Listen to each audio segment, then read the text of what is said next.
All right, so UFC 244 was a stacked card, as we all know, and I've already made a video about the co-main event and the main event, but I just wanted to talk a little bit about some of the fights on the undercard, and I didn't want to do individual videos because they wouldn't be too long and it'll be long to edit and stuff, so I thought I'd just do a recap of the undercard, so this is my recap. Firstly, Corey Anderson against Johnny Walker. Never in a million years did I think this fight would end the way it did. Corey Anderson had a bee in his bonnet throughout fight week, and he took his anger out on fucking Johnny Walker. Literally, he hurt him with a shot within the first minute or minute and a half of that first round, and he didn't let up. And it was a stoppage that was well deserved. Johnny Walker was well and truly out of it. Johnny Walker was outclassed, and Corey Anderson showed a side to himself, an aggressive side, an angry side that I haven't seen before, man. I've heard Corey Anderson, talk about his experiences previously with John Jones, like when that fight card that was supposed to happen, was it meant to be in New York and then they moved it to Vegas or LA or whatever it was around that time. Corey Anderson was on the undercard, I believe, and he was pissed off at that time. And I've seen this kind of side of him come out more and more and more and more, but I didn't think it would necessarily translate in the octagon the way it did, man. I for one did not think in a million years that Corey Anderson would win this fight. When I was thinking about this fight before it happened, all I could kind of remember was Jimmy Manuwa beating Corey Anderson, knocking him clean out, and I thought that he would suffer a similar sort of fate against Johnny Walker. But boy, did he prove me wrong, because that Corey Anderson, man, he's definitely a contender in the light heavyweight division. I saw Anthony Smith calling him out, and I'd like to see that fight happen because I think Rares gets the next shot at John Jones. But Corey Anderson, he's stepped up, man. He fought a guy that I don't think many people wanted to face in that light heavyweight division. He didn't really have much to. Well, I know I'm going to contradict myself, but going into the fight, he didn't really have much to gain if you take the rankings into consideration. But at the same time, them rankings are a load of shit because Johnny Walker was being groomed as the next guy in the light heavyweight division, and someone that can really challenge John Jones. But obviously, it didn't really work out for Johnny Walker. I heard Dana White talk about how at this level you can't do the theatrics or whatever the word is that he used about Johnny Walker, but that's his fighting style, man. He takes risks to get one off on his opponent. On this occasion it didn't work. That's just the game he plays. But at the same time, obviously, you'll have to go back and have a look at the performance and see where he feels he made mistakes and where he can make improvements. But this is all about Corey Anderson. He went into this fight with not many people believing in him, not many people thinking that he can win the fight, and he proved a lot of people wrong, myself included. So hats off to Corey Anderson. Kevin Lee against Gregor Gillespie. Man, so going into this fight, this is another one that I thought Gregor Gillespie would beat Kevin Lee. I've felt a funny type of way about Kevin Lee for a while now, because I felt his whole attitude towards the sport was a bit haphazard. Obviously he had issues previously where his main trainer passed away, sadly. And I just felt like he was a bit of a nomad since then, man, training at the UFC Performance Center, who was his head coach, who was putting his game plans together. It felt like he was dictating these things. And I don't feel like fighters should be doing that. I feel like they should have a coach that they can rely on and that they can trust, that can devise a game plan, that can see where his fighter's strengths are and where his opponent's weaknesses are and where they can be exploited. And I felt like Kevin Lee was missing that. Going into this fight, I was glad that he linked up with TriStar and Firas Zahabi, but I just felt like this might be too soon for him going into new camp, training in a whole different fucking country, and he's now here fighting Gregor Gillespie, who's someone that not many people want to fight in the lightweight division, an undefeated fighter, someone that hadn't really shown any weaknesses. And during the fight, it only lasted a round, but during the fight, these guys were boxing, and I was surprised by just how good Gregor Gillespie boxing was, to be honest. And the one thing that I was shocked at was like they were exchanging jabs, and it felt like Gregor Gillespie was just so much more powerful than Kevin Lee. And I thought to myself, fuck me, this is going to be a long night for Kevin Lee. This don't look good for him. And then just as I was thinking that, bam, he landed a, I don't know what, I know it was a punch, but I don't know what it was, and he followed it up with a fucking crazy head kick. If you haven't seen it, you need to see it, because that was, man, that was one of the best head kicks I've seen for a while. I posted on my Instagram, which you can follow, by the way, at the Battle Camp, same as my Twitter. I posted on there he was moving like Crow Cop, because that's what it reminded me of, that head kick. Gillespie was knocked out before he hit the canvas, and then Kevin Lee followed up with another punch, which, you know, heat of the moment stuff, I suppose. You know, you're meant to carry on until the referee stops you, but Gillespie was out. But I'm not going to hold a grudge against Kevin Lee for that, because he doesn't know. He's in, you know, he's in the fucking cage. But that was a statement victory. That was a very good win. I hope Kevin Lee can build on this, and yeah, he showed what he's capable of, and I tweeted that I hope he can build on this and actually realize some of the potential that he has, because I feel like this guy has loads of potential. He's only young, he's in his mid-20s, and I hope now that he's with Faraz Zahabi, he can leverage the knowledge and the training that he's going to get over there, and really give his career some direction.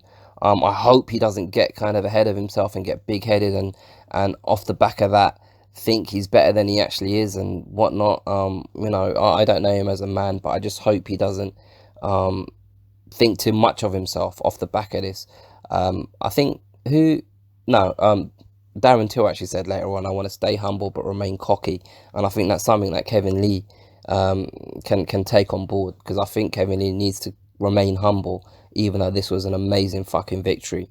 But he needs to keep that arrogance and cockiness about him. But it's a thin line, man, and you don't want to cross it, because when he crosses it, he gets unstuck, like he did against Ally Quinta and stuff like that. But I'm really interested to see what happens with Kevin Lee in his next fight, and I think he's going to keep improving now, fight on fight. So let's hope he can go on a run and really start challenging in that division. The fight after that, Derek Lewis vs Ivanov. I didn't score this, but I felt like Ivanov won the fight. Yeah, Derek Lewis hit Ivanov with some big shots throughout the fight, but they didn't really phase Ivanov. And Ivanov had Derek Lewis in some compromising positions, kind of going for submissions in top position.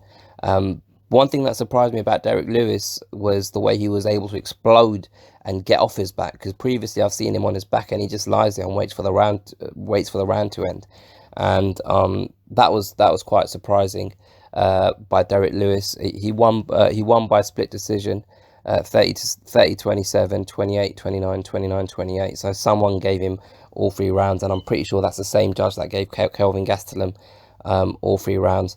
I felt like Ivanov won, and I can't remember what I was thinking, but I think he won the first and the third, if I'm not mistaken. But yeah, I haven't slept since the fight's happened, and I haven't watched it again, so I can't say for sure. But when the fight ended, I had the feeling that Ivanov won. I can't say it's a robbery or whatever, but it was actually a really entertaining fight, if I'm honest, because, you know, these two guys, they both, you know, not exactly in the best physical condition from an aesthetic point of view, but they put on a really good show, man. It was a back and forth battle, and they both showed, you know, why they're in the UFC, because they're top level heavyweights, and you know, they can both go away and be proud of themselves. I just felt like Ivanov won that fight. Wonderboy Thompson against Vicente Luque. That was the fight of the night, and I was surprised, because I mean, I've seen Luque fight before, but I don't know his skill set like as well as I know other fighters' skill set on this card, and I just didn't realize he was as tenacious as he showed tonight, and he pressed the action, which forced Wonderboy. Like, usually when fighters fight Wonderboy, they kind of are apprehensive about pushing forward, because they know Wonderboy's strength is his counter striking, which is how this fight played out. However, Luque put Thompson in some compromising positions in the first 2 rounds, because he he pushed forward, and he knew that he was going to get hit, but he was willing to get hit in order to land his own punches. And there was a couple of times he hurt Wonderboy Thompson, and that was a really enjoyable fight to watch. And I didn't think it was going to be enjoyable. That was a fight that I thought to myself, if you need a midnight shit, this is the time to go for one. Because I thought this would be like a chess match where Luque would be a bit tentative. Wonderboy would be waiting for Luque to throw something so he can counter, and then it would just be a stalemate. But how wrong was I, and how glad am I that I was wrong, because I had so much fun watching that fight. And Stephen Thompson, man, the Wonderboy, he just seems like such a nice guy, but someone that's just annoyingly nice. And what I mean by that is he seems like one of these Americans that uses the word awesome too much, way too much. And like, as much as I know he's a nice guy, and as much as he comes across as a really nice bloke, and when he fought Darren Till, I thought to myself, man, that is actually a nice guy. But he annoys me because he's so nice, and that's just because I'm grumpy and I'm old and I'm a cunt. It's not on him, it's totally on me.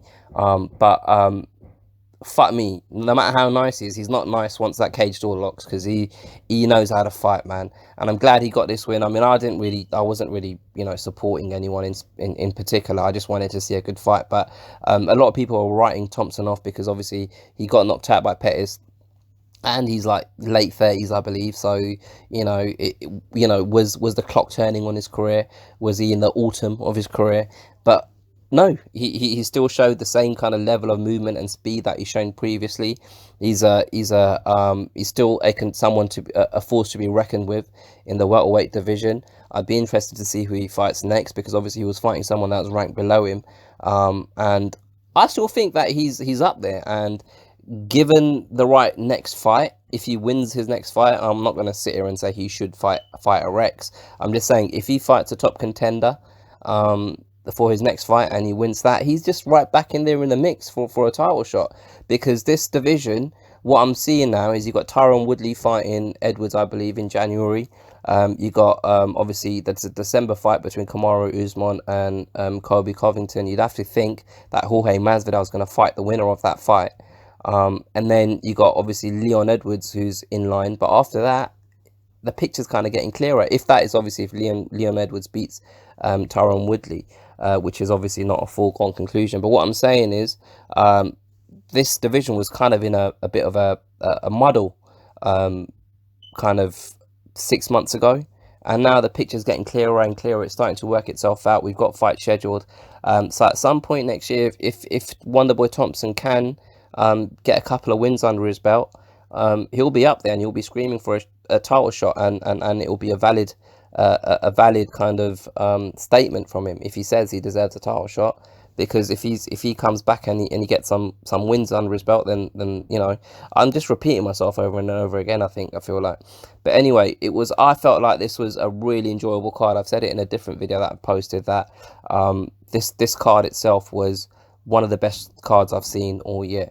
And I don't know whether it was just because I was really excited for it and I was hyping it up in my head, but generally when I do that, I tend to disappoint myself, and I suppose this card lived up to my expectations. Like I said, I wasn't expecting much from the Wonderboy Luque fight. The Lewis fight and the Ivanov fight was way more exciting than I thought it was going to be. I like being surprised when I watch MMA, and I thought Kevin Lee was going to win, and obviously he did. Sorry, I thought Gillespie was going to win, and obviously Lee knocked him out. And I thought Johnny Walker was going to beat Anderson. And I suppose how Joe Rogan says that this fight card, or sorry, not Joe Rogan, Dana White says this fight card provided a lot of oh shit moments, and I really enjoyed it. Let me know what you guys think. Put your comments below. Let me know what you think of the fights that I spoke about in this video. Let me know what you think about the card in general. Just share any MMA type views in the comments, and I will respond. If you've enjoyed the video, like it. If you're still here and you haven't subscribed, fucking do it. And again, if you've enjoyed this, share it with a friend. It will help the channel grow, which is what I'm trying to do. I'll catch you guys on the next one.